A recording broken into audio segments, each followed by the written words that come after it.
நண்பர்களே, நொங்கு வெட்டியாச்சு பாருங்க. இப்போ ஒரு நொங்கை சாப்பிட்டு பார்ப்போமேன்னு 3 கண்ணு உள்ள நொங்கு இப்படி தான் சாப்பிடணும். இதுதான் சரியான முறை.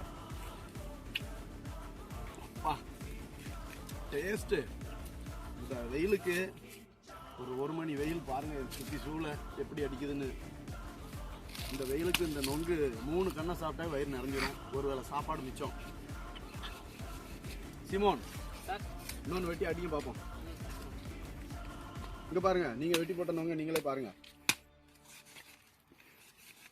சிமோன், முகம் தெரியணும்ல. ஜெகன், நொங்க எடுங்க பாங்க, எங்க இருக்குன்னு பாருங்க. இவ்வளவு மட்டையை கழிச்சு போட்டிருக்காங்க நண்பர்களே. மண்ணை தோண்டி பொண்ணை எடுக்கிற மாதிரி. சாப்பிடுங்க, உறிஞ்சி சாப்பிடுங்க பார்ப்போம். பதினீர் குடிப்பது எளிது நண்பர்களே. இந்த நொங்கை அப்படியே ஃப்ரெஷ்ஷாக குடிக்கிறதுங்கிறது ஒரு பெரிய விஷயம். பாருங்கள், இந்த விரலை உள்ளே விட்டு அப்படியே ரசித்து ருசித்து குடிக்கிறது.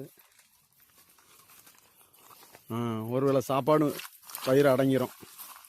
ஜெகன், வெற்றிகரமாக வேலையை முடிச்சிட்டிங்க. அடுத்த வருஷம் பயணி இறக்கிடுவோம் என்ன? நீ முதல்ல ஒரு நொங்க அடிங்க.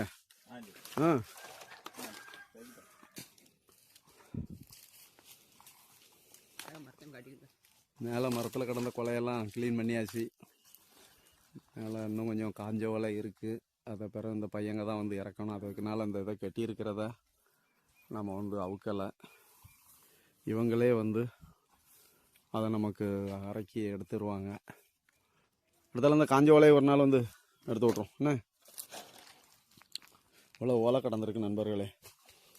இன்னும் ஒரு மாதத்துக்கு மாட்டுக்கு கஞ்சி காய்க்கு ஓலைக்கு பிரச்சனை இல்லை. ஏன் ஓடியா எதுவும் பேச போறியா நீ? உழைப்பாளிகள், உழைப்பவரே உயர்ந்தவர் என்ற கொள்கையில் நம்பிக்கை உடையவர்கள்.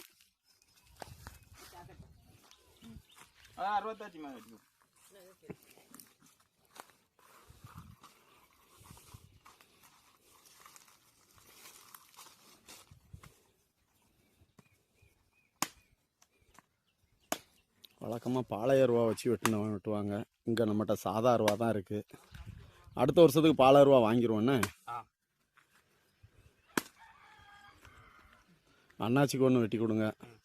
நம்மெல்லாம் நொங்கு ஒரு நாளும் விலைக்கு வாங்கி கொடுக்க முடியாது. நம்ம தோட்டத்தில் நம்ம பனையில் வெட்டி குடிக்கிறதுங்கிறது ஒரு மகிழ்ச்சி நண்பர்களே. ஜெகன், பெருவர்